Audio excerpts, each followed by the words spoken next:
നമ്മുടെ ഇന്നത്തെ ദൈവവചന ചിന്തയ്ക്ക് ആധാരമായി കൊരിന്ത്യർക്കെഴുതിയ ഒന്നാം പുസ്തകം 1-ാം അധ്യായം 18-ാമത്തെ വചനം നമുക്ക് വായിക്കാം. 1 Corinthians chapter 1 verse 18. ക്രൂശിന്റെ വചനം നശിച്ചു പോകുന്നവർക്ക് പോഷത്വവും രക്ഷിക്കപ്പെടുന്ന നമുക്കോ ദൈവശക്തിയും ആകുന്നു. ക്രൂശിന്റെ വചനം എന്നാണ് അവിടെ പറഞ്ഞിരിക്കുന്നത്. The word of the cross. ക്രൂശിലെ സ്നേഹവും ക്രൂശിൽ കൂടെയുള്ള രക്ഷയെക്കുറിച്ച് നാം ചിന്തിക്കുകയുണ്ടായി. എന്നാൽ ക്രൂശിന്റെ വചനം നശിച്ചു പോകുന്നവർക്ക് പോഷത്വമാണ്, രക്ഷിക്കപ്പെട്ടുകൊണ്ടിരിക്കുന്ന നമുക്കോ ആ ക്രൂശിന്റെ വചനം ദൈവശക്തിയാകുന്നു. ഇന്ന് ഞാൻ പറയാൻ പോകുന്ന വിഷയം ശിഷ്യത്വവും സ്വയം ത്യജിക്കലും എന്നുള്ളതിനെ കുറിച്ചാണ്. Discipleship and self denial. ഈ കാര്യമാണ് ക്രൂശുമായിട്ട് ബന്ധപ്പെട്ടിരിക്കുന്നു എന്ന് ഞാൻ പറഞ്ഞത്. അത് സംബന്ധിച്ച് ചില വചനങ്ങൾ കൂടെ നമുക്ക് താഴോട്ട് വരുമ്പോൾ ഇനി വായിക്കാം. അപ്പോസ്തലനായ പൗലോസ് ഗലാത്യർ എഴുതിയ പുസ്തകം 6-ാം അധ്യായം 14-ാം വാക്യത്തിൽ ഇതിനെക്കുറിച്ച് സംസാരിക്കുകയുണ്ടായി. ഗലേഷ്യൻസ് ചാപ്റ്റർ 6 വേഴ്സ് 14 നമുക്ക് വായിക്കാം. എനിക്കോ നമ്മുടെ കർത്താവായ യേശു ക്രിസ്തുവിന്റെ ക്രൂശിലല്ലാതെ മറ്റൊന്നിലും പ്രശംസിക്കുവാൻ ഇടവരാതിരിക്കട്ടെ. അവനാൽ ലോകം എനിക്കും ഞാൻ ലോകത്തിനും ക്രൂശിക്കപ്പെട്ടിരിക്കുന്നു. ഇവിടെ യേശു ക്രിസ്തുവിന്റെ ക്രൂശ് എന്നുള്ള വിഷയമാണ് പൗലോസ് പറയുന്നത്. എനിക്ക് പ്രശംസിക്കുവാൻ ആ ക്രൂശിൽ മാത്രമേ ഉള്ളൂ. കാരണം യേശുക്രിസ്തുവിന്റെ ക്രൂശ് എൻ്റെ ജീവിതത്തിൽ ചില പ്രവൃത്തികൾ ചെയ്തിരിക്കുന്നു. തുടക്കത്തിൽ അത് രക്ഷിപ്പിന്റെ വേലയാണ്. എന്നാൽ മുമ്പോട്ടുള്ള പാതയിൽ അത് ശിഷ്യത്വത്തിന്റെ ഒരു വഴിയാണ്. എന്നെ രൂപാന്തരപ്പെടുത്തി യേശുവിനെ ശിഷ്യനാക്കി മാറ്റി ഗുരുവാകുന്ന ക്രിസ്തുവിനെ പോലെ ആക്കി തീർക്കുന്ന ആ പാതയിൽ ക്രൂശിന് ഒരു വലിയ സ്ഥാനമുണ്ട്. ഇവിടെ 14-ാം വാക്യത്തിൽ പൗലോസ് പറയുകയാണ്, എനിക്കോ നമ്മുടെ കർത്താവായ യേശു ക്രിസ്തുവിന്റെ ക്രൂശിൽ മാത്രമേ പ്രശംസിക്കുവാൻ ഇടവരികയുള്ളൂ. അവനാൽ എന്നല്ല, അതിനാൽ, ആ ക്രൂശിനാൽ എന്നാണ് നമ്മൾ വായിക്കേണ്ടത്. Through which I have been crucified to the world and the world has been crucified to me. ആ ക്രൂശിൻ നിമിത്തം ഈ ലോകവും അതിന്റെ എല്ലാ പൊങ്ങച്ചവും ഉയർച്ചയും എനിക്ക് ക്രൂശിക്കപ്പെട്ടിരിക്കുന്നു. ഞാനും ആ ക്രൂശിന്റെ നിമിത്തം ഈ ലോകത്തോടെ ക്രൂശിക്കപ്പെട്ടിരിക്കുന്നു. അതിനെക്കുറിച്ച് ഒരു ഡബിൾ ക്രൂസിഫിക്ഷൻ, ഇരട്ട ക്രൂശീകരണം എന്ന് ഞാൻ പറഞ്ഞു കേട്ടിട്ടുണ്ട്. രണ്ട് രീതിയിലും ഞാൻ ക്രൂശിക്കപ്പെട്ടിരിക്കുന്നു. എനിക്ക് ഈ ലോകവുമായിട്ടൊരു ചങ്ങാത്തമില്ല. മറിച്ച് എൻ്റെ പ്രതിബദ്ധത, എൻ്റെ വിധേയത്വം, my allegiance is to the one who died for me. My allegiance is to Christ.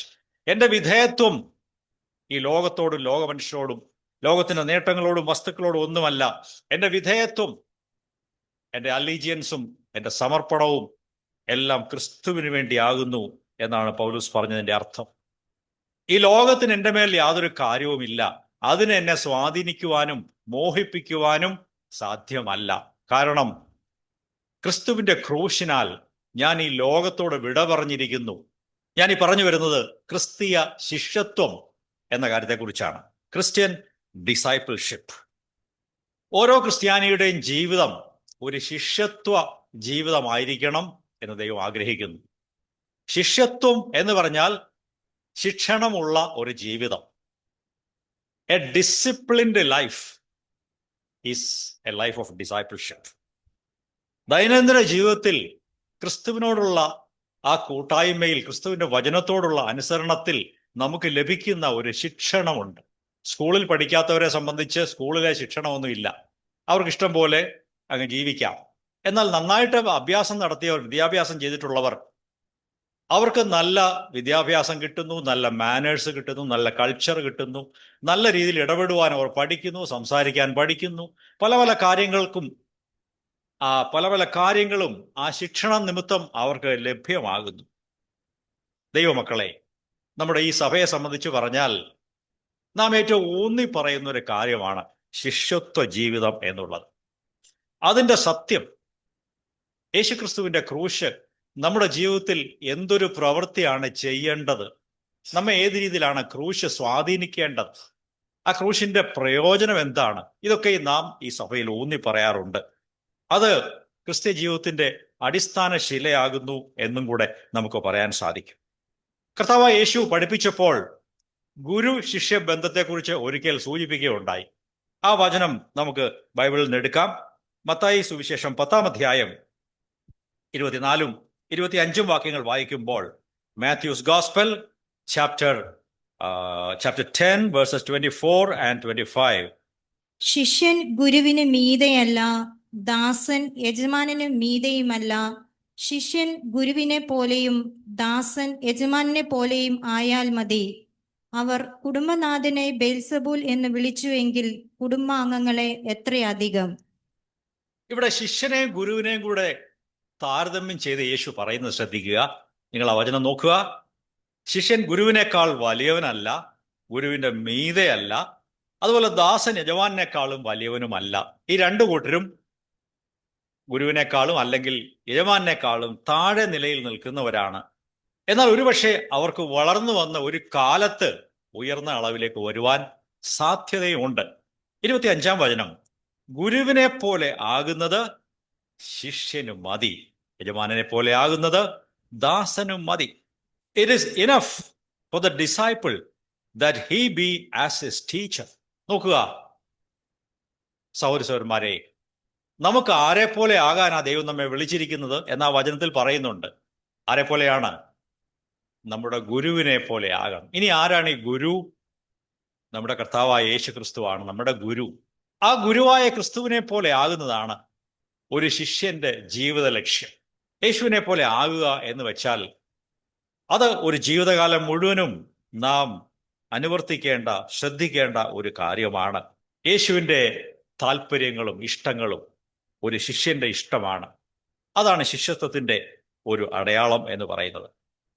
ഇനി ക്രിസ്തീയ ശിഷ്യത്വത്തിന്റെ, യേശുവിന്റെ ശിഷ്യനാകാനുള്ള ചില വ്യവസ്ഥകൾ തിരുവെഴുത്തിൽ നിന്നും നമുക്ക് നോക്കേണ്ടത് ആവശ്യമാണ്. നാം പലരും ഇത് കേട്ടിട്ടുണ്ട്, എങ്കിലും ഇടയ്ക്കിടയ്ക്ക് ഇത് റിമൈൻഡ് ചെയ്യപ്പെടേണ്ടത് ആവശ്യമാണ്. നാം അല്ലെങ്കിൽ ഇത് മറന്നുപോകും. എന്തൊക്കെയാണ് ശിഷ്യത്വത്തിന്റെ വ്യവസ്ഥകൾ?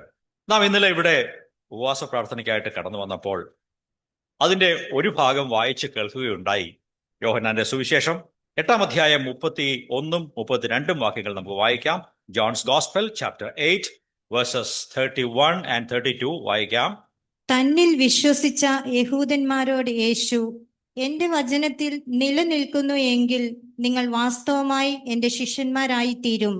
അപ്പോൾ നിങ്ങൾ സത്യം അറിയുകയും സത്യം നിങ്ങളെ സ്വതന്ത്രരാക്കുകയും ചെയ്യും എന്ന് പറഞ്ഞു. വളരെ വ്യക്തമായിട്ടാണ് കർത്താവായ യേശു ഇവിടെ ഈ കാര്യം വ്യക്തമാക്കുന്നത്.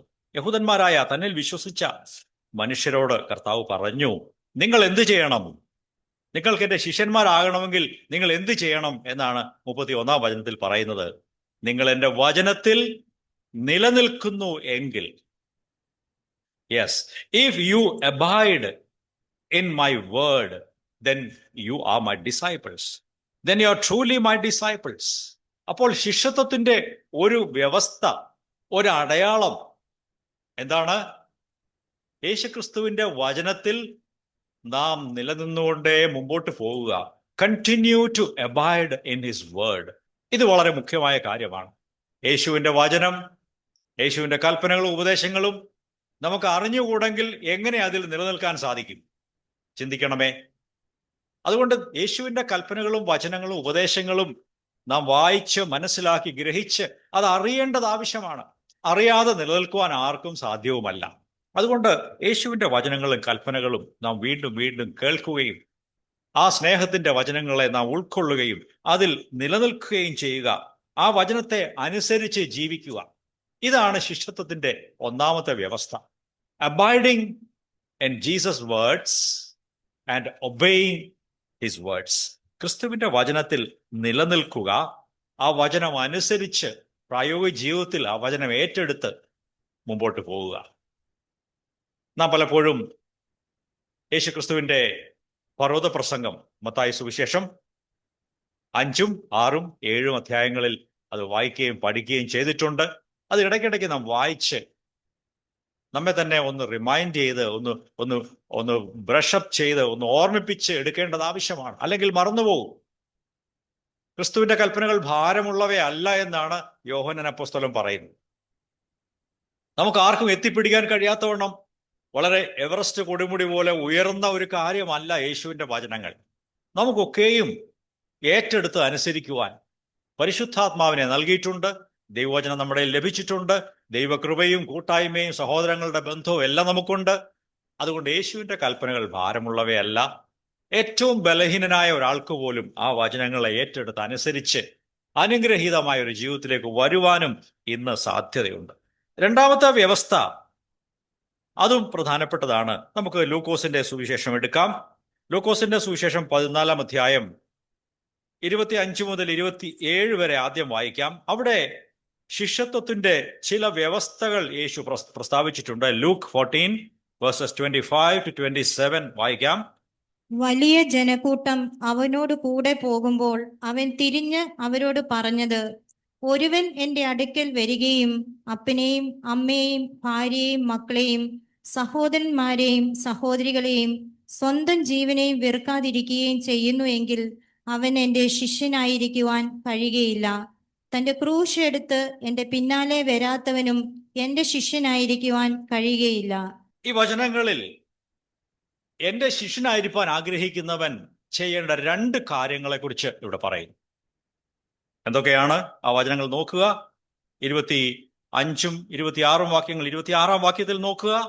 എൻ്റെ അടുക്കൽ വരികയും എൻ്റെ അടുക്കൽ ശിഷ്യനായിരിക്കുവാൻ വേണ്ടി ഒരുവൻ വരുന്നു എങ്കിൽ അവൻ എന്ത് ചെയ്യണം? അപ്പനെയും അമ്മയെയും ഭാര്യയെയും മക്കളെയും സഹോദരങ്ങളെയും സ്വന്തം ജീവനെയും കൂടെ പകയ്ക്കണം. അങ്ങനെ ചെയ്യാത്തവന് എൻ്റെ ശിഷ്യനായിരിക്കാൻ കഴിയുകയില്ല. എന്തൊക്കെയാണ് ശിഷ്യത്വത്തിന്റെ 2 വ്യവസ്ഥകളിലൂടെ പറയുന്നത്? ഒന്ന്, സ്വന്തം നമ്മുടെ ബന്ധുമിത്രാദികളെ പകയ്ക്കുക, അല്ലെങ്കിൽ അവരെ വെറുക്കുക എന്നാണ് ആ വാക്കിന്റെ അർത്ഥം. Hate your own relatives. രണ്ടാമത്, സ്വന്തം ജീവനെയും കൂടെ പകയ്ക്കുക. Hate your own life. ഈ 2 കാര്യങ്ങൾ നാം വീണ്ടും ചിന്തിക്കുകയും നമ്മുടെ ഹൃദയത്തിൽ അത് വയ്ക്കുകയും ചെയ്യേണ്ടത് ആവശ്യമാണ്.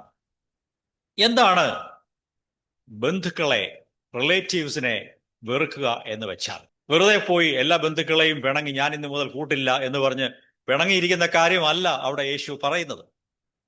ആരോടും പിണക്കം നമുക്ക് ആവശ്യമില്ല.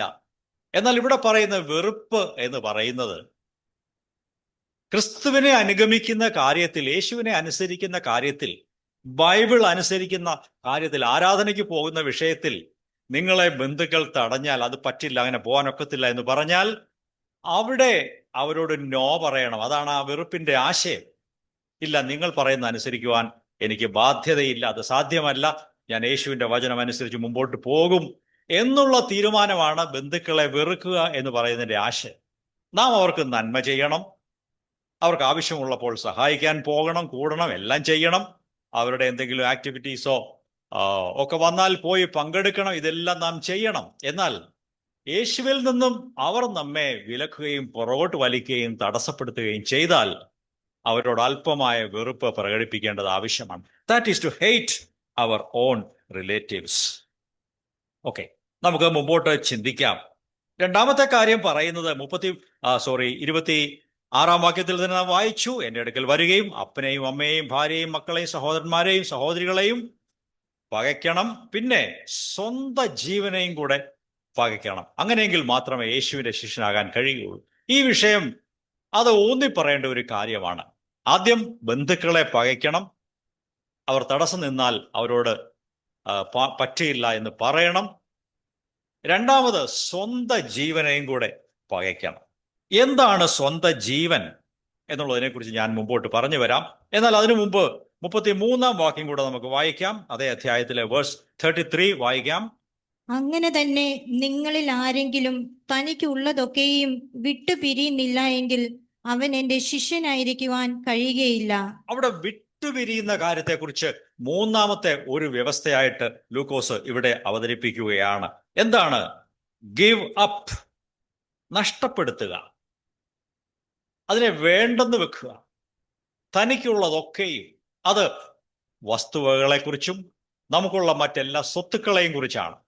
അതിനോട് മനസ്സ് ബന്ധപ്പെട്ടിരിക്കാതെ, ലോകത്തിലെ സ്വത്തിനു വേണ്ടിയും പണത്തിനു വേണ്ടിയും നമ്മുടെ മുഖ്യ ലക്ഷ്യമാക്കി അങ്ങനെ ജീവിക്കാതെ ക്രിസ്തുവിന് 1-ാം സ്ഥാനം കൊടുക്കുന്ന ജീവിതത്തെക്കുറിച്ചാണ് ശിഷ്യത്വത്തിന്റെ വ്യവസ്ഥയായി യേശു പറയുന്നത്. അവിടെ നാം വായിച്ചല്ലോ, ആരെങ്കിലും തനിക്കുള്ളത് ഒക്കെയും വിട്ടുപിരിയണം. എൻ്റേതാണ്, എൻ്റെ സ്വന്തമാണിത്, മറ്റാരുടേതുമല്ല എന്ന് നാം പറയുന്നത് എന്തൊക്കെയുണ്ടോ അതൊക്കെയാണ് നമ്മുടെ പൊസഷൻസ്, നമ്മുടെ സ്വത്തുക്കൾ അതൊക്കെയാണ്. ചിലപ്പോൾ നിങ്ങളുടെ വിദ്യാഭ്യാസം ഒരു സ്വത്തായിട്ട് നിങ്ങൾ കരുതുന്നുണ്ടാകും. സൗന്ദര്യം സ്വത്താണെന്ന് വിചാരിക്കുന്നവരുണ്ട്. മക്കളും അവരുടെ കുടുംബങ്ങളും ഒക്കെയാണ് എൻ്റെ സ്വത്തെന്ന് വിചാരിക്കുന്നവരുണ്ട്. വീടോ വസ്തുവോ കാറോ പ്രസംഗ ചാതുര്യമോ ഒക്കെയാണ് എൻ്റെ സ്വത്ത് എന്ന് വിചാരിക്കുന്നവരുണ്ട്. ഇങ്ങനെയുള്ള എന്ത് കാര്യമാണെങ്കിലും യേശു പറഞ്ഞു തനിക്കുള്ളതൊക്കെയും വിട്ടുപിരിയണം. എന്ന് വെച്ചാൽ ഈ പറഞ്ഞ കാര്യങ്ങളിൽ ഒന്നും നമ്മുടെ മനസ്സ് കേന്ദ്രീകരിക്കാൻ നാം സമ്മതിക്കണ്ട. കർത്താവിന് മഹത്വം ഉണ്ടാകട്ടെ. ഈ കാര്യങ്ങളെയൊക്കെ ഉപയോഗിക്കാനായിട്ട് തന്നിട്ടുള്ള ഇതിനൊക്കെ ഓരോരോ സ്ഥാനത്ത് ഉപയോഗങ്ങളുണ്ട്. അത് ഉപയോഗിച്ച് ദൈവത്തിന് മഹത്വം വരുത്താൻ കഴിയും. ചിലതൊക്കെ ഉത്തരവാദിത്വമാണ്. കുടുംബവും മക്കളും ഒക്കെ ഉത്തരവാദിത്വമാണ്. അവരെ പരിപാലിക്കണം, പരിപോഷിപ്പിക്കണം, അവരെ വളർത്തിക്കൊണ്ട് വരണം. ഇതിൻ്റെ എല്ലാം മഹത്വം കർത്താവിനായിരിക്കണം. ദൈവം തന്ന വീടോ വസ്തുവോ അല്ലെങ്കിൽ മറ്റ് ഭൗതികമായ അസറ്റ്സോ പണമോ സ്വത്തോ ഇതൊക്കെ ദൈവരാജ്യത്തിന് വേണ്ടി പരമാവധി ചെലവഴിക്കുവാൻ ദൈവം നമ്മെക്കുറിച്ച് പ്രതീക്ഷിക്കുകയാണ്. നമുക്ക് ഓരോരുത്തർക്കും ഓരോ അളവിലാണത് ചെയ്യാൻ കഴിയുന്നത്. എന്നാൽ നാം പ്രാർത്ഥിക്കണം, ദൈവമേ, എൻ്റെ മനസ്സ് ഇതിനോടൊന്നും ബന്ധപ്പെട്ടിരിക്കാതെ കൊടുക്കേണ്ടവർക്ക് കൊടുക്കേണ്ട സമയത്ത് ഇതൊക്കെ കൊടുക്കുവാൻ, വിതരണം ചെയ്യുവാൻ എന്നെ പഠിപ്പിക്കണമേ. ഞാൻ ഇവിടുന്ന് കടന്നു പോകുമ്പോൾ പരമാവധി ഇതൊക്കെ വിതരണം ചെയ്തിട്ട് ഇവിടുന്ന് പോകാൻ എന്നെ സഹായിക്കണമേ എന്നൊന്ന് പ്രാർത്ഥിച്ചു തുടങ്ങാമോ? അതൊരു നല്ല ചിന്താഗതിയാണ്. കർത്താവിന് മഹത്വം ഉണ്ടാകട്ടെ. എന്താണ് സ്വന്തം ജീവനെ പകയ്ക്കുന്നത്? ആ ഒരു വിഷയത്തിലേക്കാണ് ഞാൻ കടന്നു വരുന്നത്. സെൽഫ് ഡിനയൽ, സ്വയം ത്യജിക്കുക എന്ന് വെച്ചാൽ എന്താണെന്നും കൂടെ ശിഷ്യത്വത്തോട് ബന്ധപ്പെടുത്തി മുഖ്യമായിട്ടും ഞാൻ ഇനിയുള്ള സമയം പറയാൻ ആഗ്രഹിക്കുകയാണ്.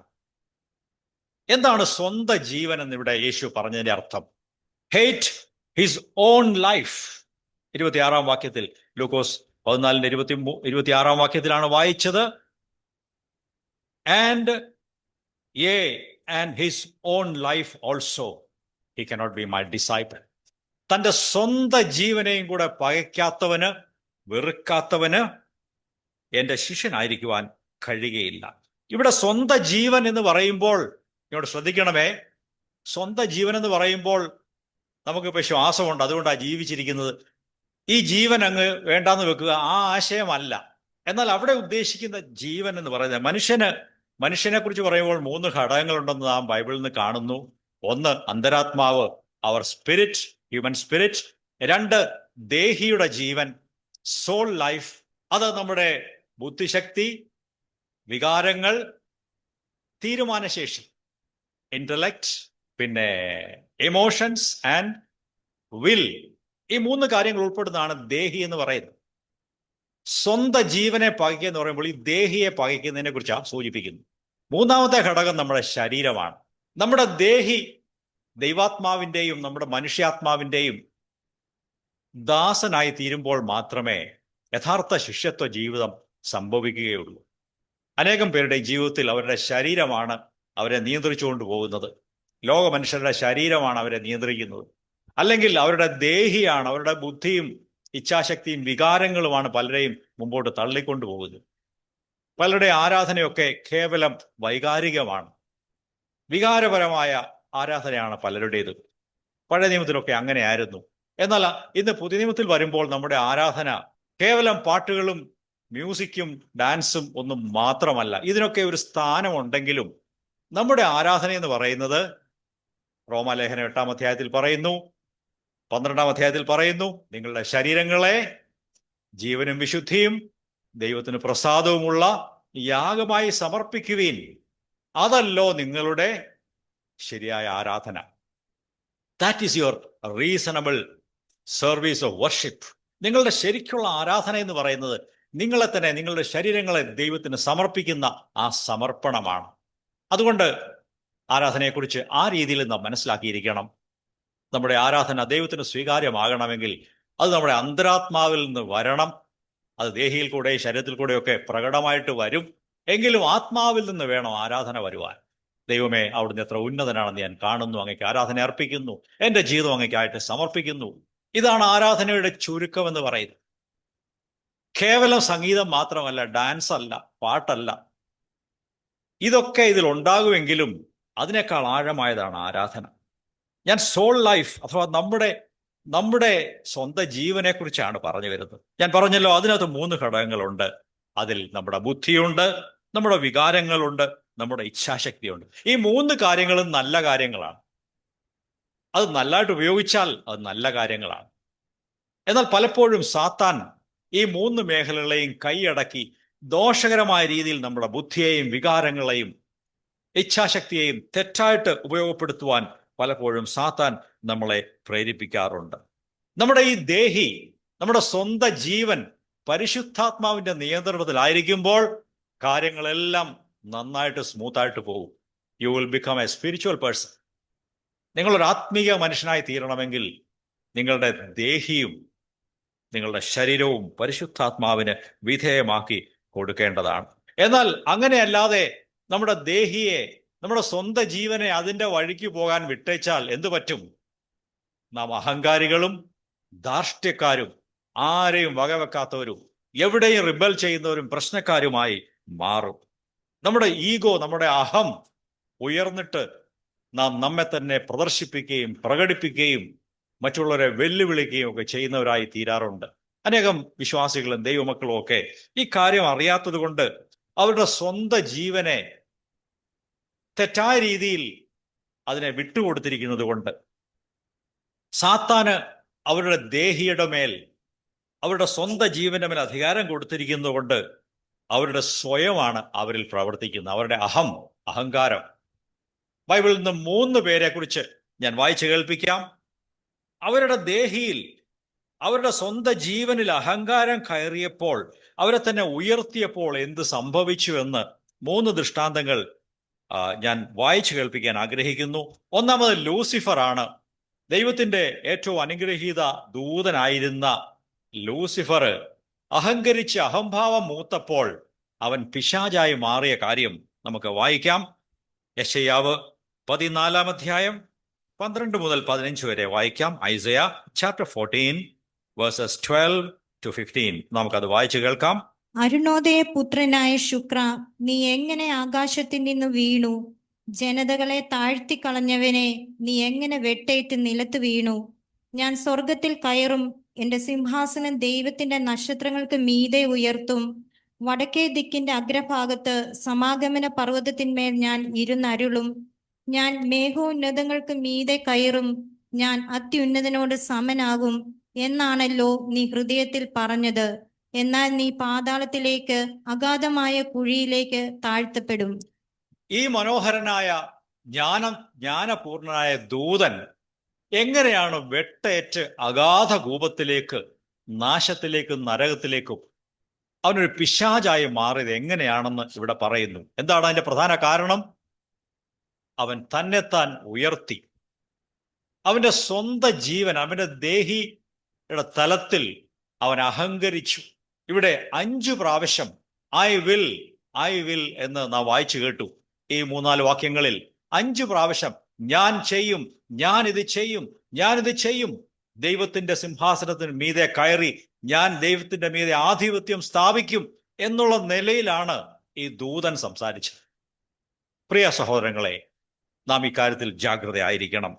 ലൂസിഫറിന് സംഭവിച്ച അഹങ്കാരം, പൊങ്ങച്ചം നമ്മിൽ ആരിലും കിടക്കുവാൻ നാം ഇടയാക്കരുത്. നമ്മുടെ സ്വന്തം ജീവനെ ക്രൂശിൽ ഏൽപ്പിക്കുക എന്നുള്ളതാണ് അതിനുള്ള മാർഗം. അതിനെക്കുറിച്ച് ഞാൻ പിന്നീട് പറയാം. എങ്ങനെയാണ് ഇതിനെ ക്രൂശിൽ ഏൽപ്പിക്കുന്നത്, നമ്മുടെ സ്വന്തം ജീവനെ എങ്ങനെയാണ് ത്യജിക്കുന്നത് എന്നുള്ള വിഷയമാണ് നാം പറഞ്ഞു വരുന്നത്. എന്നാൽ സ്വന്തം ജീവനെ പരിശുദ്ധാത്മാവിന് വിധേയപ്പെടുത്താതെ അതിൻ്റെ വഴിക്ക് പോകാൻ വിട്ടാൽ അത് വലിയ ദോഷകരമാണ്. അടുത്തത് നമുക്ക് വായിക്കാം. യെരമ്യാവിന്റെ പുസ്തകം 48-ാം അധ്യായം 29-ാം വാക്യത്തിൽ മോവാബ്യരെ കുറിച്ച് പറയുന്ന ഒരു കാര്യമാണ്. മോവാബ്യരെ കുറിച്ചും അവരുടെ ഗർവും അഹങ്കാരവും അവിടെ പറയുന്നു. Jeremiah chapter 48 verse 29. മോവാബ് അഹങ്കാരിയാണ്.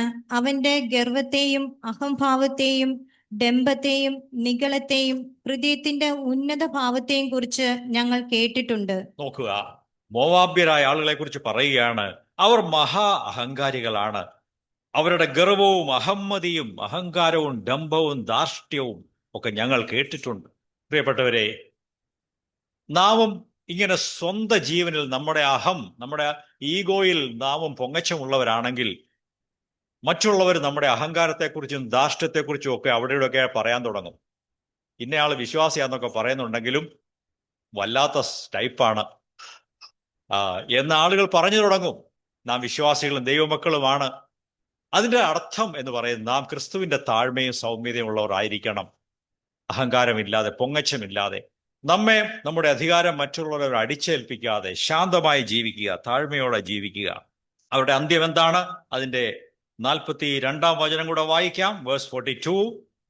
യഹോവയ്ക്ക് നേരെ വമ്പ് കാട്ടിയതിനാൽ മോവാബ് ഒരു ജനതയാകാതിരിക്കത്തക്കവണ്ണം നശിച്ചു പോകും. ഈ മോവാബ്യരെ കുറിച്ച് പറയുന്നു, ഇവരുടെ അഹങ്കാര നിമിത്തം ദൈവം അവരെ നശിപ്പിച്ചു കളയുമെന്നാണ് പറയുന്നത്. പ്രിയപ്പെട്ട സഹോദരങ്ങളെ, ഇത് നമുക്കുള്ള ഒരു മുന്നറിയിപ്പും കൂടെയാണ്.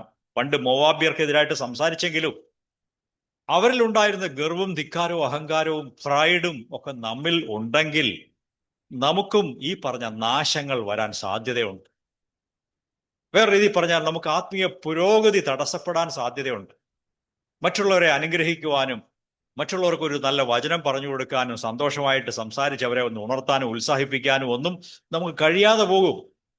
എപ്പോൾ നാം അഹങ്കാരികളും ധാർഷ്ട്യക്കാരും പൊങ്ങച്ചക്കാരുമായി മാറിയാൽ നമുക്ക് മറ്റുള്ളവർക്ക് ഒരു അനുഗ്രഹമായിരിക്കാൻ കഴിയാത്ത അവസ്ഥയാണ് ഉണ്ടാകാൻ പോകുന്നത്.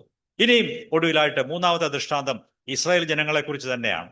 The people of Israel. എസക്കിയേലിന്റെ പുസ്തകം 7-ാം അധ്യായം 20-ാം വാക്യം നമുക്ക് വായിക്കാം. എഹെസ്കേലിന്റെ പുസ്തകം 7-ാം അധ്യായം 20-ാം വചനം നോക്കാം. ആഭരണങ്ങളുടെ ഭംഗി കൊണ്ട് അവർ പ്രതാപം കാട്ടി, അതുകൊണ്ട് അവർ തങ്ങൾക്ക് മ്ലേച്ഛ വിഗ്രഹങ്ങളും മലിനബിംബങ്ങളും ഉണ്ടാക്കി. ആകയാൽ ഞാൻ അതവർക്ക് മലിനമാക്കിയിരിക്കുന്നു. ഇവിടെ ഇസ്രായേൽ ജനത്തെ കുറിച്ചാണ് പറയുന്നത്. ദൈവം പറയുകയാണ്, ഞാൻ അവർക്ക് കൊടുത്ത പൊന്നും വെള്ളിയും ഒക്കെ, അതുകൊണ്ട് അവർ ആഭരണങ്ങൾ ഉണ്ടാക്കി അണിഞ്ഞ് അതിൻ്റെ പേരിൽ ഗർവ് എടുക്കുകയാണ്, അഹങ്കാരം എടുക്കുകയാണ്. മാത്രമല്ല, ദൈവം അവർക്ക് കൊടുത്ത എൻ്റെ സ്വർണം എന്നാണ് ദൈവം പറയുന്നത്. ഈ സ്വർണമൊക്കെ ദൈവത്തിന്റെ പ്രോപ്പർട്ടി ആയിരുന്നു, ദൈവം കൊടുത്തതാ. പക്ഷെ അവർ ആഭരണങ്ങൾ ഉണ്ടാക്കിയിട്ട് അലങ്കരിച്ച് പൊങ്ങച്ചം കാണിച്ച് ഗർവിഷ്ഠരായിട്ട് നടന്നു, പ്രദർശിപ്പിച്ചു. അത് അവർക്ക് ദോഷമായി തീർന്നു. പിന്നെ മാത്രമല്ല, ഈ പൊന്നും വെള്ളിയും കൊണ്ട് തങ്ങൾക്ക് തന്നെ ദൈവങ്ങളെ ഉണ്ടാക്കി. നമ്മുടെ ഇടയിൽ അധികം പേർ ആഭരണം ധരിക്കുന്നവരില്ല, ധരിക്കുന്നവരും ഉണ്ട്. ധരിക്കുന്നുണ്ടോ ഇല്ലയോ എന്നുള്ളതല്ല, ഈ ആഭരണം ഒന്നും ആത്മീയമായ കാര്യമൊന്നുമല്ല, അത് വെറും ലോഹങ്ങളാണ്, അതിൽ പാപമൊന്നുമില്ല. എന്നാൽ അത് എന്തിനു വേണ്ടി നിങ്ങൾ ധരിക്കുന്നു എന്നുള്ളതാണ് ഇവിടെ അത് പറഞ്ഞിട്ടുണ്ട്. നിങ്ങളെ പൊങ്ങച്ചം കാണിക്കാനും നിങ്ങളെ തന്നെ പ്രദർശിപ്പിക്കാനും നിങ്ങളുടെ സൗന്ദര്യവും മഹത്വവും 4 പേര് കാണിക്കാൻ വേണ്ടി ആഭരണം ധരിച്ചാൽ ഈ വചനത്തിന്റെ അടിസ്ഥാനത്തിൽ അത് തീർത്തും തെറ്റാണ്. എന്നാൽ ഇസ്രായേൽ ജനങ്ങളുടെ ദോഷം, ഈ ആഭരണങ്ങളെ അഹങ്കാരത്തിനും പൊങ്ങച്ചത്തിനും വേണ്ടി അവർ പ്രയോഗിച്ചു. ആഭരണങ്ങളുടെ ഭംഗി അവർ അഹങ്കാരത്തിനും ഡംഭത്തിനും വേണ്ടി പ്രയോഗിച്ചു. അതുകൊണ്ട് അവർ തങ്ങൾക്ക് തന്നെ മ്ലേച്ഛ വിഗ്രഹങ്ങളെ ഉണ്ടാക്കി. 20-ാം വാക്യത്തിൽ നാം വായിച്ചുവല്ലോ, as for the beauty of his ornament. അത് ദൈവം കൊടുത്ത ആഭരണങ്ങളും സ്വർണവുമായിരുന്നു. അതവർ തങ്ങൾക്ക് തന്നെ ദോഷകരമായി ഉപയോഗിച്ചു. അതുകൊണ്ട് എങ്ങനെ ഉപയോഗിക്കുന്നു? അഹങ്കാരത്തിനും പൊങ്ങച്ചത്തിനും സ്വയം ഉയർത്താനും ഞാൻ വലിയവനാണ്, വലിയവളാണ് എന്ന് കാണിക്കാനും വേണ്ടിയാണ് നിങ്ങൾ ആഭരണം ഉപയോഗിക്കുന്നെങ്കിൽ അത് ഊരി വെക്കുന്നതാണ് നല്ലത്. അത്രേ ഉള്ളൂ. എന്നാൽ അത് അഹങ്കാരമൊന്നുമില്ലാതെ സാധാരണ രീതിയിൽ നിങ്ങൾക്ക് ഉപയോഗിക്കാൻ കഴിയും. അപ്പോൾ അതൊരു പാപമായിട്ട് തീരുന്നില്ല. ഇസ്രായേൽ ജനം അവർ അഹങ്കാരികളായി ദൈവത്തിന് വിരോധമായ ചില നിലപാടുകൾ എടുത്തു എന്ന് ഇവിടെ നാം കാണുന്നു. എന്താണ് ദൈവമക്കളെ ഈ സ്വയജീവൻ? എന്താണ് സെൽഫ് ലൈഫ് എന്ന് പറയുന്നത്? നമ്മുടെ സ്വയജീവൻ നമ്മളിലൊക്കെ ഉണ്ട്. ആ സ്വയജീവൻ അതിൽ തന്നെ പാപകരമല്ല, എങ്കിലും അത് പിശാച് കൈയാളിയാൽ അത് ദോഷകരമായി തീരും. നമ്മുടെ സ്വയജീവിതം മറ്റുള്ളവർ നമ്മെ ആദരിക്കണമെന്ന് ആഗ്രഹിക്കുന്നതാണ്. Our self life always decides honour from others. മറ്റുള്ള മനുഷ്യർ എന്നെ ആദരിക്കണം, ബഹുമാനിക്കണം, എന്നെ നോക്കി സാറെന്നും അച്ചായെന്നും അല്ലെങ്കിൽ ചേട്ടാന്നും ചേച്ചി എന്നൊക്കെ വിളിക്കണം എന്ന് നാം ഒക്കെ ആഗ്രഹിക്കുന്നു. നമ്മുടെ സ്വയജീവിതത്തിന്റെ ഒരു പ്രശ്നമാണ്. We love honour from others. മറ്റുള്ളവരിൽ നിന്നും നാം മാന്യത ആഗ്രഹിക്കുന്നു. അത് സ്വയത്തിന്റെ നമ്മുടെ സ്വയജീവിതത്തിന്റെ ഒരു പ്രശ്നമാണ്, നമ്മുടെ സെൽഫ് ലൈഫിനെ അതിൻ്റെ ഒരു പ്രശ്നമാണ്. അതിനെയാണ് ഡിനൈ ചെയ്യാൻ, ത്യജിക്കുവാൻ, വെറുക്കുവാൻ യേശു കൽപ്പിച്ചത്. നമ്മുടെ സ്വയത്തെ ഒന്ന് ബൂസ്റ്റ് ചെയ്യാൻ, ഉയർത്താനും വേണ്ടി ആളുകൾ ഉപയോഗിക്കുന്ന പല പല കാര്യങ്ങളും ഉണ്ട്. ഇതൊക്കെ നല്ല കാര്യങ്ങളാണെങ്കിലും അത് തെറ്റായ രീതിയിൽ ഉപയോഗിക്കുമ്പോൾ മഹത്വം എടുക്കാൻ വേണ്ടി ആളുകൾ നല്ല വേഷവിധാനമൊക്കെ വാങ്ങിച്ച് ധരിക്കുന്നു. വലിയ വലിയ വില കൂടിയ ഏറ്റവും പുതിയ ഫാഷനൊക്കെ വാങ്ങിച്ച് ധരിക്കുന്നു. എന്തിനാ? സ്വയജീവന് മഹിമയും മാന്യതയും കിട്ടണം, 4 പേര് നോക്കി കൊള്ളാം, സ്മാർട്ടായിരിക്കുന്നു എന്ന് പറയണം. അതിനുവേണ്ടി അവരുടെ പണമൊക്കെയും ചെലവഴിക്കുന്നു. ഉദ്ദേശം മറ്റുള്ളവരുടെ ബഹുമാനമാണ്, അംഗീകാരവും ആദരവുമാണ്. തങ്ങളുടെ സൗന്ദര്യം, തങ്ങളുടെ മുഖം ഒക്കെ അലങ്കരിച്ച് ഭംഗിയാക്കി കൊണ്ടു നടക്കാൻ ആളുകൾ ആഗ്രഹിക്കുന്നു. എന്തിനു വേണ്ടിയാ? അത് സ്വയജീവിതത്തെ പരിപോഷിപ്പിക്കുന്നതാണ്. മറ്റുള്ളവർ എന്നെ നോക്കി ഒന്ന് അംഗീകരിക്കണം, എന്നെ നോക്കി സന്തോഷിക്കണം. ഫേസ്ബുക്ക് തന്നെയുണ്ട്, അതിൽ ആളുകൾ ധാരാളം ചിത്രങ്ങൾ പോസ്റ്റ് ചെയ്യുന്നു. ഞാനത് മുമ്പ് സൂചിപ്പിച്ചിട്ടുണ്ട്. ഫേസ്ബുക്ക് ദോഷകരമല്ല എങ്കിലും അതിനകത്ത് ആളുകൾ, വിശ്വാസികൾ പങ്കെടുക്കുമ്പോൾ അവർ തങ്ങളെ തന്നെ, തങ്ങളുടെ മുഖം പ്രദർശിപ്പിക്കാനും പല പോസിൽ കാണാനും നോക്കാനും, ഞങ്ങളെ കണ്ടോ, ഞങ്ങൾ ഇങ്ങനെയൊക്കെയാണെന്ന് കാണിക്കാനുമുള്ള ഒരു ഉപാധിയായി മാറുമ്പോൾ ഫേസ്ബുക്ക് വലിയ ദോഷകരമായി തീരുന്നു. എന്നാൽ അതിൻ്റെ നല്ല ഉപയോഗങ്ങൾ, ഞാനും നല്ല ഉപയോഗങ്ങളൊക്കെ ഉപയോഗിക്കുന്ന ആളാണ്, എങ്കിലും അതിൻ്റെ ദോഷകരമായ ഉപയോഗം നമ്മുടെ സ്വയജീവിതത്തെ ബൂസ്റ്റ് ചെയ്യാനും 4 പേരുടെ മുമ്പിൽ അവതരിപ്പിക്കാനും നാം ശ്രമിക്കുന്നു എന്നുള്ളതാണ്. നിങ്ങളുടെ കാറോ, നിങ്ങളുടെ വീടോ, നിങ്ങളുടെ മക്കളോ, അവരുടെ കുടുംബങ്ങളോ, നിങ്ങൾക്ക് ലഭിച്ച വിദ്യാഭ്യാസമോ, ഇതൊക്കെ നല്ല കാര്യങ്ങളാണ്, ഉപയോഗമുള്ളതാണ്. എങ്കിലും അത് സ്വയജീവിതത്തിന്റെ മഹത്വത്തിനു വേണ്ടി, മനുഷ്യരുടെ മാന്യതയ്ക്ക് വേണ്ടി നിങ്ങൾ അതിനുവേണ്ടിയാണത് കാണുകയും ഉപയോഗിക്കുകയും ചെയ്യുന്നതെങ്കിൽ നിങ്ങൾക്ക് തെറ്റുപറ്റിയിരിക്കുന്നു. ദൈവമേ, ഈ പറഞ്ഞ കാര്യങ്ങളിൽ കൂടെ ഒന്നും എൻ്റെ സ്വയജീവന് ഞാൻ മാന്യത അന്വേഷിക്കുകയില്ല. ഇതിൻ്റെ ഒന്നും പേരിൽ ആളുകൾ എന്നെ ബഹുമാനിക്കണ്ട, അംഗീകരിക്കണ്ട എന്ന് പറയാൻ കഴിഞ്ഞാൽ അത് വലിയൊരു അനുഗ്രഹമാണ്. Praise the Lord. ഇതിൻ്റെ ഒന്നും പേരിൽ എനിക്ക് ആളുകളുടെ അംഗീകാരം വേണ്ട. ഞാൻ ആരായിരിക്കുന്നു, എങ്ങനെയായിരിക്കുന്നു, ഞാനൊരു ദൈവമകനോ മകളോ ആണ്. അതിൻ്റെ പേരിൽ എൻ്റെ ജീവിതം നോക്കി ആളുകൾ എന്നെ അംഗീകരിച്ചാൽ മതി, ബഹുമാനിച്ചാൽ മതി എന്ന് പറഞ്ഞാൽ നിങ്ങൾ ശരിയായ ഒരു നിലയിലാണ് നിൽക്കുന്നത്. യേശുവിനെ കുറിച്ച് എന്താ പറയുന്നത് ബൈബിളിൽ? കർത്താവ് യേശുവിന്റെ ജീവിതത്തെക്കുറിച്ചും നമുക്ക് 2 വചനങ്ങൾ വായിക്കാം. യോഹന്നാന്റെ സുവിശേഷം 5-ാം അധ്യായം 41-ാം വചനം വായിക്കാം. John's gospel chapter 5 verse 41. ഞാൻ മനുഷ്യരിൽ നിന്ന് ബഹുമാനം സ്വീകരിക്കുന്നില്ല. വളരെ ചെറിയൊരു വചനമാണ്. യേശുവിന്റെ ഒരു പ്രസ്താവന എന്താ പറയുന്നത്? I do not receive honour from people. ഞാൻ മനുഷ്യരിൽ നിന്ന് ബഹുമാനം ആഗ്രഹിക്കുന്നില്ല, സ്വീകരിക്കുന്നില്ല, എനിക്കതിൽ താല്പര്യവുമില്ല. എന്നിട്ട് ആ കാലത്തെ മത നേതാക്കളോട് യേശു പറയുകയാണ്, 44-ാം വചനം വേഴ്സ് 44. ഏക ദൈവത്തിൽ നിന്നുള്ള മഹത്വം അന്വേഷിക്കാതെ പരസ്പരം മഹത്വം സ്വീകരിക്കുന്ന നിങ്ങൾക്ക് എങ്ങനെ വിശ്വസിക്കുവാൻ കഴിയും? ഇവിടെ യഹൂദനായ മതനേതാക്കളോട് യേശു ചോദിക്കുകയാണ്, നിങ്ങളൊക്കെ ചെയ്യുന്നത്, നിങ്ങൾ പരസ്പരം അന്യോന്യം ബഹുമാനം വാങ്ങുകയും കൊടുത്തും കൊണ്ട് ഇങ്ങനെ ജീവിക്കുന്നവരാ. ദൈവത്തിൽ നിന്നുള്ള ബഹുമാനം നിങ്ങൾക്ക് ലക്ഷ്യമല്ല എങ്കിൽ നിങ്ങൾക്ക് എങ്ങനെ ദൈവത്തെ വിശ്വസിക്കാൻ കഴിയും? പ്രിയപ്പെട്ടവരെ, നാം മറ്റുള്ളവരെ ബഹുമാനിക്കണം എന്ന് ദൈവം നമ്മോട് പഠിപ്പിച്ചിട്ടുണ്ട്. എന്നാൽ ആ ബഹുമാനം മറ്റുള്ളവർ നമുക്ക് തന്നാൽ നാം എന്ത് ചെയ്യണം? ആ ബഹുമാനം നാം സ്വീകരിക്കാതെ അത് ദൈവത്തിന് വിട്ടുകൊടുക്കണം. എല്ലാ മഹത്വവും ആദരവും മഹിമയും ബഹുമാനവും ദൈവത്തിനാണ് അത് യോഗ്യമായിരിക്കുന്നത്.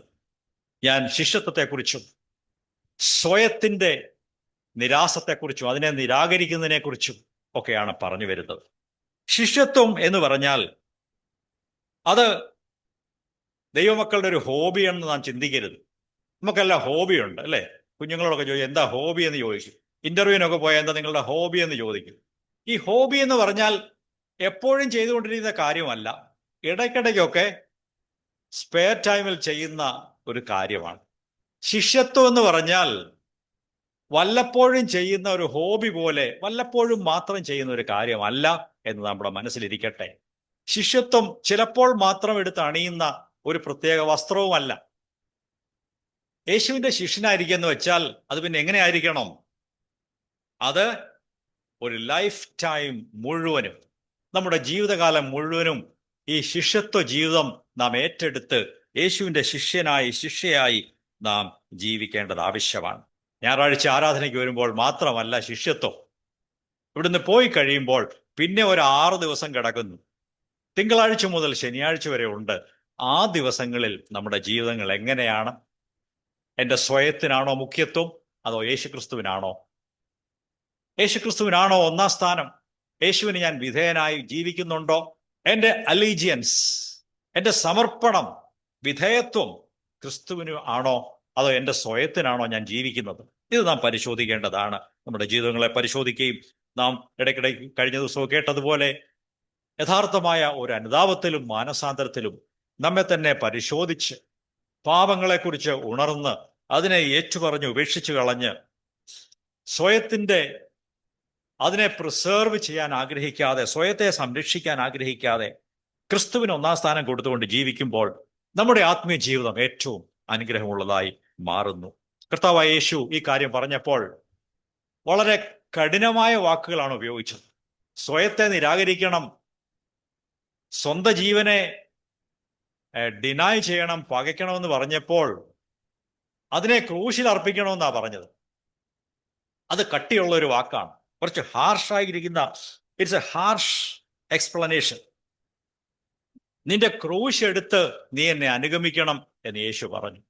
പ്രിയമുള്ളവരെ, എന്താണ് ക്രൂശ് എടുത്ത് അനുഗമിക്കുക എന്ന് വെച്ചാൽ?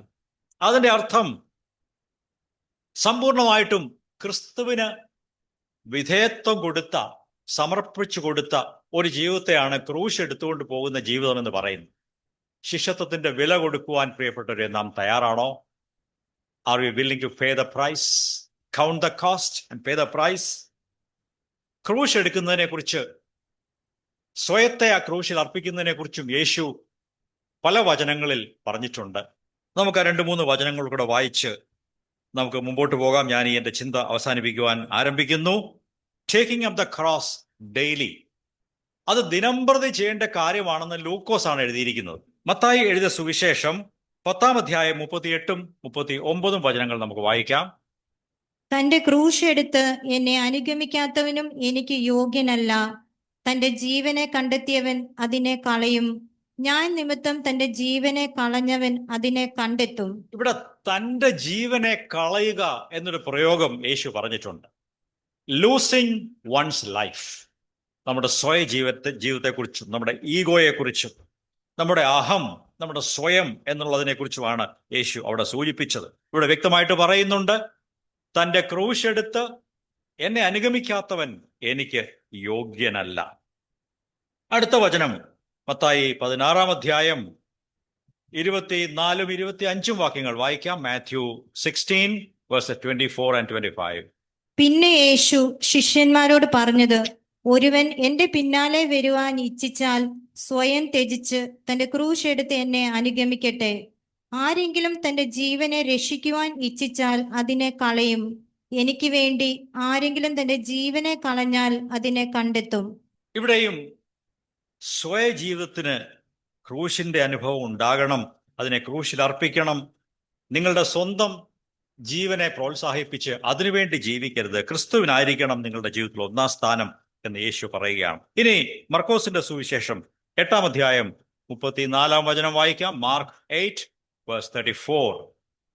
പിന്നെ അവൻ ജനക്കൂട്ടത്തെയും തന്റെ ശിഷ്യന്മാരെയും അടുക്കൽ വിളിച്ച് അവരോട് പറഞ്ഞത്, ഒരുവൻ എന്നെ അനുഗമിക്കുവാൻ ഇച്ഛിച്ചാൽ അവൻ സ്വയം ത്യജിച്ച് തന്റെ ക്രൂശ് എടുത്ത് എന്നെ അനുഗമിക്കട്ടെ. സ്വയം ത്യജിച്ച് തന്റെ ക്രൂശ് എടുത്ത് എന്നെ അനുഗമിക്കട്ടെ. എന്താണ് ക്രൂശ് എടുക്കുക എന്ന് പറഞ്ഞാൽ അതിന്റെ അർത്ഥം? അതിനെക്കുറിച്ചും 2 വാക്കുകൾ ഞാൻ പറയാം.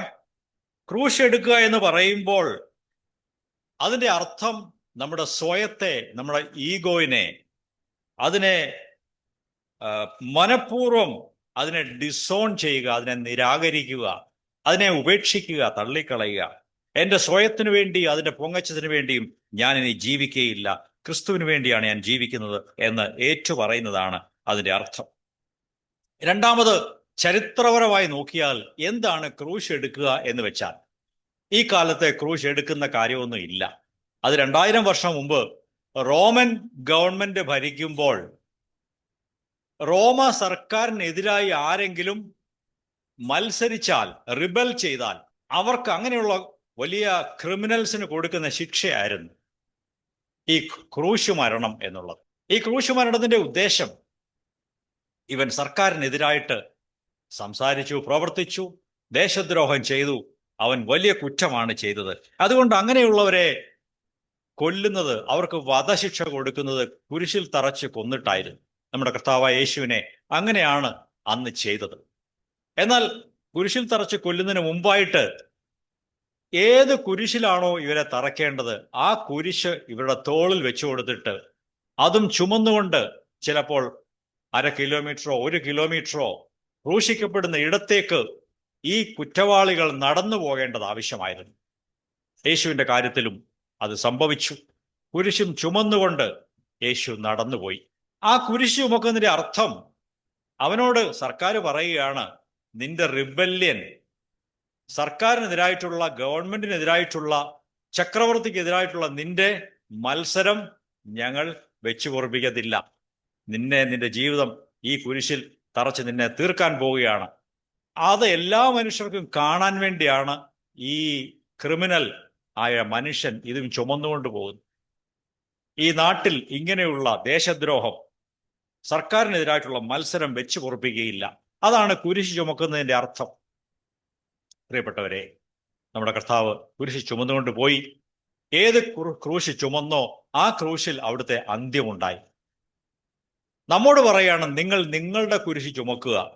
നമുക്കൊരു കുരിശുണ്ടോ? നമ്മെക്കുറിച്ച് ദൈവം അത് ആഗ്രഹിക്കുന്നു. എനിക്ക് നിങ്ങൾക്കും ഒരു ക്രൂശുണ്ട്. ആ ക്രൂശിന്റെ ഉദ്ദേശം നമ്മുടെ സ്വയ ജീവിതത്തെ, ഞാൻ വലിയവനാണ്, വലിയവളാണെന്ന് പറയുന്ന ആ അഹങ്കാരം നിറഞ്ഞ സ്വയ ജീവിതത്തെ ആ കുരിശിൽ അർപ്പിക്കണം. ഇനി ദൈവത്തിനെതിരായിട്ട്, ദൈവമേ ഞാൻ ഇനി മത്സരിക്കുകയില്ല, ഇനി ഞാൻ റിബൽ ചെയ്യത്തില്ല, ഞാൻ യേശുവിന് എൻ്റെ ജീവിതത്തെ സമർപ്പിക്കുന്നു എന്ന് പറയുന്ന ഒരു അനുഭവമാണ് ക്രൂശീകരണം എന്ന് പറയും. അതുകൊണ്ട് ക്രൂശ് എടുത്തുകൊണ്ട് യേശുവിനെ അനുഗമിക്കുക എന്ന് വെച്ചാൽ 100% ക്രിസ്തുവിനോടുള്ള അലീജിയൻസ് അഥവാ വിധേയത്വം പ്രഖ്യാപിക്കുന്ന ഒരു കാര്യമാണ്.